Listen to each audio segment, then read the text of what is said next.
فضائل پر حاکمیت رکھتا ہے، فضیلت رکھتی ہے، وہ علی کے ہاں کمال پر ہے۔ یعنی میرے مولا اپنا سینہ چوڑا کر کے کہتے ہیں، فخریہ انداز سے کہتے ہیں کہ میری سب سے بڑی فضیلت یہ ہے کہ اللہ نے مجھے اپنے ساتھ گواہ رسول بنایا ہے اور مجھے مکمل کتاب کا علم دیا ہے۔ یہ اور کبھی ایسا نہیں ہوا کہ علی سے کوئی سوال ہوا اور علی مولا نے جواب نہ دیا، بلکہ لوگ تو پریشانی اس بات پہ تھے کہ علی ایسے جواب دیتے ہیں جیسے انہیں پہلے پتا تھا کہ ہم سوچ کے کیا ہیں۔ بلکہ ایک معروف شخصیات میں سے ایک شخصیت نے تو مولا سے کہہ دیا کہ آپ کچھ سوچ کے بول دیا کریں۔ جی معروف نام ہے، نام لکھا ہوا ہے، انہوں نے کہہ دیا کہ آپ کچھ سوچ کے بول دیا کریں، تو حضرت نے فرمایا تمہارے ہاتھ میں انگلیاں کتنی ہیں؟ تو بے ساختہ انہوں نے کہا 5۔ حضرت نے فرمایا کچھ سوچ کے فرماتے۔ کہنے لگے یہ اتنا روشن ہے کہ سوچنے کی ضرورت ہی نہیں ہے۔ حضرت نے فرمایا جیسے 5 انگلیاں تمہارے لیے روشن ہے، علی کے لیے کائنات روشن ہے۔ صلوات پڑھیں محمد و آل محمد۔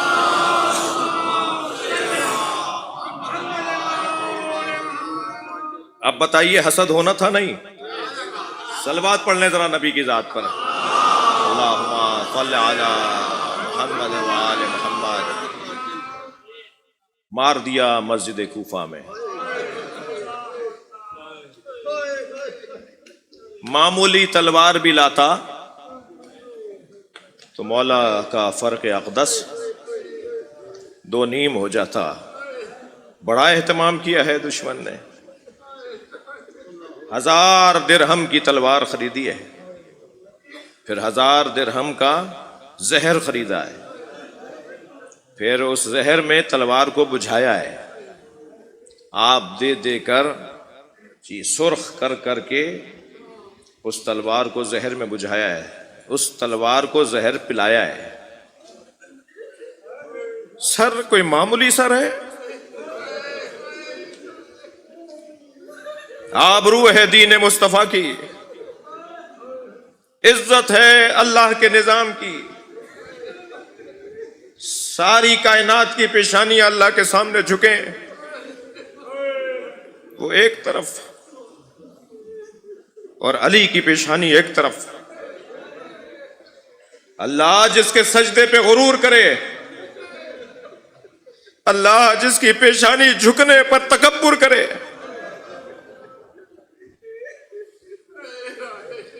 جو پیشانی اللہ کے سامنے خاک پہ رکھی تھی اس پہ ضربت مار دی۔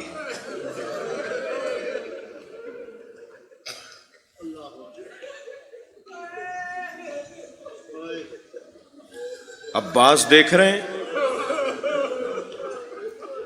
حسن مولا دیکھ رہے ہیں، حسین وہیں ہیں،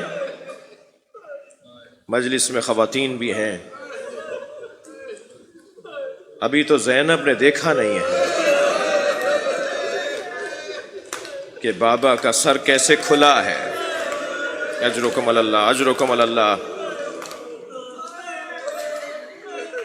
علی بن ابی طالب مولا فرماتے ہیں بیٹا حسن آج میں اپنی بیٹی کے گھر افطار کروں گا۔ بڑی شادمانی، بڑی سرور کی کیفیت تھی، خوش تھیں جناب ام کلثوم، بابا آج میرے گھر آ رہے ہیں۔ باپ بیٹی کے گھر آئے، دسترخوان سجایا، میں نے کہہ دیا سجایا، مگر اس سجے ہوئے دسترخوان پہ نمک تھا، ایک کاسے میں دودھ تھا، جو کی روٹی تھی، اسے دیکھ کر بھی فرما دیا بیٹا تم نے بابا کو بھلا دیا۔ کبھی تمہارے بابا کے دسترخوان پر ایک چیز سے زیادہ دوسری چیز رہی؟ بی بی نے چاہا کہ نمک کو اٹھا لیں، آگے بڑھ کر ہاتھ روک لیا، فرمایا دودھ اٹھا لو۔ اس کوفے میں بہت یتیم بچے ہیں جنہیں پینے کو دودھ نہیں ہے۔ اجرکم اللہ، اجرکم اللہ۔ آپ کی آنکھوں میں آنسو ہیں۔ آج مولا کی ضربت کی دوسری رات آ گئی ہے۔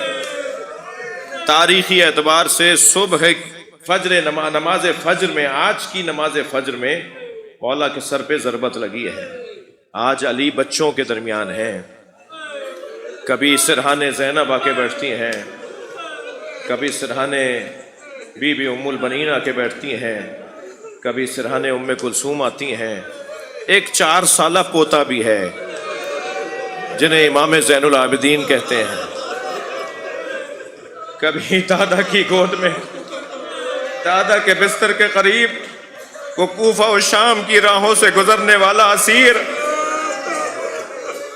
اجرکم اللہ۔ کل کا جو وقت غروب پہنچا تو آپ اپنی بیٹی کے گھر پہنچے، ساری رات عبادت الہیہ میں ہر رات کی طرح مصروف رہے، مگر ہر کچھ دیر کے بعد مصلی سے اٹھتے ہیں، صحن خانہ میں آتے ہیں، آسمان پر دیکھ کر کسی ستارے کو تلاش کرتے ہیں اور پھر واپس چلے جاتے ہیں۔ کئی مرتبہ ایسا کیا اور ایک مرتبہ وہ ستارہ نظر آ گیا تو اسے دیکھ کر فرمایا ہٰذِهِ اللَّيْلَةُ الَّتِي قَدْ وُعِدتُ، یہ وہی رات ہے جس کا مجھ سے وعدہ کیا گیا۔ جناب ام کلثوم کی دل کی دھڑکنیں بڑھنے لگیں، بابا یہ کون سا وعدہ ہے؟ فرمایا بیٹا ذرا حوصلہ کرو۔ مصلی پر آئے، اب جب دوسری مرتبہ یعنی اس کے بعد کی مرتبہ آئے اور آسمان کی طرف دیکھ کر ایک جملہ کہا، وہ جملہ ایسا تھا کہ بی بی سے رہا نہیں گیا، بی بی کے رونے کی آواز بلند ہو گئی، اور وہ جملہ تھا انا للہ وَإِنَّا إِلَيْهِ رَاجِعُونَ۔ جناب ام کلثوم سے رہا نہیں گیا، کہا بابا یہ کیسا، یہ کلمہ استرجا کیسا، یہ آپ اپنی زبان پہ کلمہ استرجا کیوں جاری کر رہے ہیں؟ بابا کیا ہونے والا ہے؟ فرمایا ام کلثوم یہ رات تمام ہوگی، تمہارے نانا نے مجھ سے وعدہ کیا تھا، وہ وعدہ پورا ہوگا، میرے سر پہ ضربت لگے گی، میں اللہ سے ملاقات کو جاؤں گا۔ تو بابا کے سامنے کھڑی ہو گئی، بابا پھر بھائی حسن سے کہہ دیجئے وہ نماز پڑھا لیں۔ تو تعجب سے دیکھا، کہا جس کا میں انتظار مدتوں سے کر رہا تھا تم مجھے مسجد جانے سے روک رہی ہو۔ ام کلثوم اس کی مجھے آرزو مدتوں سے تھی۔ نکلے ہیں اپنے گھر سے، مولا مرغابیوں نے رستہ روکا، بطخوں نے مولا کا رستہ روکا۔ فرمایا ام کلثوم یہ میرا نوحہ پڑھ رہی ہیں۔ زنجیر در نے کمر میں لپٹ کر مولا کا رستہ روکا، فرمایا تمہارے گھر، تمہارا در و دیوار، تمہارے گھر کی در و دیوار میرا نوحہ پڑھ رہے ہیں۔ مولا گھر سے مسجد میں پہنچے، عبد الرحمن ابن ملجم مرادی اوندھا لیٹا ہوا تھا، آواز دے کر کہا اٹھو نماز کا وقت ہے۔ علی مولا نے خود اذان کہی، یہ علی کی زندگی کی آخری اذان۔ اب علی گلدستہ اذان پر نہیں آئیں گے۔ عجب نہیں جب کہا ہو نا اللہ اکبر تو ہر جملے پہ جناب زینب کی آنکھوں میں آنسو آئے ہوں، جناب ام کلثوم کی آنکھوں میں آنسو آئے ہوں۔ بابا یہ اذان ہم بار بار سنیں، مگر بچیاں جانتی ہیں کہ بابا نے کچھ کہا ہے۔ میرے مولا نے صفیں درست ہوتی ہوئی دیکھیں، مصلی عبادت پر محراب مسجد میں آئے، آپ نے نماز فجر کی ادائیگی کے لیے تکبیر اقامت کہی، صفیں درست ہوئیں، پہلی رکعت کا پہلا سجدہ مکمل ہوا۔ عزادارو ذرا اپنے تصورات کو مسجد کوفہ لے چلو، اللہ آپ کو بار بار اس مسجد کی زیارت کا شرف عطا کرے جس محراب میں آج جالی لگا دی گئی ہے اور ہم اس زری کی نما محراب کی زیارت کرتے ہیں۔ اس جگہ علی پہلی رکعت کا پہلا سجدہ کر کے اٹھے، عبد الرحمن نے اپنی تلوار کا قبضہ تھاما، علی مولا نے دوسرے سجدے کے لیے سر رکھا، تلوار فضا میں بلند ہوئی اور وہ تلوار جو 1000 درہم میں خریدی تھی وہ فرق اقدس سے علی پر آ کر رکی۔ دو آوازیں گونجیں، الا قد تہدمت ارکان الہدی، ارکان ہدایت گرا دیے گئے، الا قد قتل امیر المومنین، اور دوسری آواز مولا علی کی بلند ہوئی، فزت ورب الکعبہ، فزت ورب الکعبہ، ایک کوہرام بپا ہوا، قاتل مار کر فرار کرنے لگا۔ نمازیوں نے نماز اس کیفیت میں، مولا نے آواز دی بیٹا حسن نماز مکمل کرو۔ مولا کو محراب کی دیوار سے تکیہ دے کر بٹھا دیا۔ امام حسن نے نماز مکمل کی۔ اب مجمع جمع ہے، اتنی دیر میں مولا کے قاتل کو پکڑ کر لے آئے، ابن ملجم کو پکڑ کر لے آئے۔ اس کے ہاتھوں میں رسی تھی، فرمانے لگے اس کی رسی چھوڑ دو۔ عزادارو تصور جا رہا ہے نا آپ کا؟ جو اپنے قاتل کے ہاتھ کی رسی چھڑوا دے وہ کیسے سوچتا ہوگا کہ زینب کے ہاتھوں میں رسی بندھے گی؟ کیا گزرتی ہوگی علی پر؟ مولا کے لیے شربت لایا گیا، مولا کے لیے شربت لایا گیا۔ مولا نے اپنے قاتل کی طرف دیکھا تو اس کے ہونٹ خشک ہو رہے تھے، چہرہ اس کا پھیکا پڑا ہوا تھا۔ فرمایا یہ گھبرایا ہوا ہے، پہلے اسے شربت پلاؤ۔ وہ علی جو اپنے قاتل کو شربت پلا رہا ہو، کیا وہ سوچتا نہیں ہوگا کہ میرا حسین پانی مانگے گا، میری زینب بچوں کو پیاسا دیکھے گی؟ مولا کو لے کے چلنا چاہتے ہیں، بہت گریا ہو گیا، بس ایک منزل اور لے لیجئے۔ مولا کو لے کر گھر کی طرف جانا چاہتے ہیں، چند قدم علی چلے، فرمانے لگے بیٹا حسن میرے پیروں میں دم نہیں ہے، مجھے سہارا دو۔ مولا کو ایک قالین پر لٹایا گیا اور قالین کو بچوں نے اٹھایا۔ جب بچے کون ہیں؟ محمد حنفیہ ہیں، عباس علمدار ہیں، امام حسن ہیں، امام حسین ہیں۔ بچے قالین اٹھا رہے ہیں، مولا کو اٹھا رہے ہیں۔ اچانک امام مولا علی کی نگاہ گئی کہ حسن مجتبیٰ کی آنکھوں میں آنسو ہیں۔ مولا نے دیکھا، بلکہ بعض جگہ لکھا ہے، میں جملہ بہتر کروں، کہ سرہانے کی جانب سے مولا حسن نے اٹھایا ہوا تھا، تو مولا امام حسن کی آنکھ سے ایک آنسو کا قطرہ مولا کی پیشانی پر آیا۔ وہ علی جو آنکھیں موندے، آنکھیں بند کیے ہوئے قالین پر تھے، انہوں نے ایک مرتبہ آنکھیں کھولیں، امام حسن کو دیکھ کر کہا بیٹا رو رہے ہو؟ دیکھ نہیں رہے کتنے چاہنے والے آئے ہوئے ہیں؟ دیکھو ساری مسجد بھری ہوئی ہے، خبردار حسن گریہ نہیں کرو۔ اچانک نگاہ گئی کہ عباس رو رہے ہیں، آواز دے کر کہا عباس جو رونا چاہ رہے ہیں، یہ چند جملے سن لیجئے مجھ سے۔ جناب عباس کو دیکھ کر کہا عباس جو حق کی خاطر جیتا ہے، جو حق کی خاطر زندگی گزارتا ہے، اسے یہ وقت دیکھنا پڑتا ہے، جو سچ اور صداقت کی خاطر زندگی گزارتا ہے اسے یہ وقت دیکھنا پڑتا ہے۔ خبردار آنکھوں میں آنسو نہیں لاؤ۔ لیکن عزادارو ایک جملہ میں آپ کو سنانا چاہ رہا ہوں۔ جب مولا نے دیکھا نا کہ حسن بھی رو رہے ہیں، عباس بھی رو رہے ہیں، تو دیکھنے لگے حسین کہاں ہے۔ کیا دیکھا کہ حسین کی آنکھوں سے آنسو۔ فرمایا تمہارا رونا نبی کو برداشت نہیں تھا، حسین گریہ نہیں کرو۔ بس آخری جملہ ہدیہ کر رہا ہوں، سارے رستے علی بیٹوں سے کہتے رہے حسن گریہ نہیں کرو، حسین گریہ نہیں کرو، عباس آنکھوں میں آنسو نہیں لاؤ۔ جو سارے رستے بیٹوں کو حوصلہ دیتا رہا، جب گھر میں داخل ہوئے زینب کو آتے دیکھا، علی کی آنکھوں سے آنسو جاری ہو گئے، وہ علی خود رونے لگا۔ زینب کو سینے سے لگا کے خوب روئے۔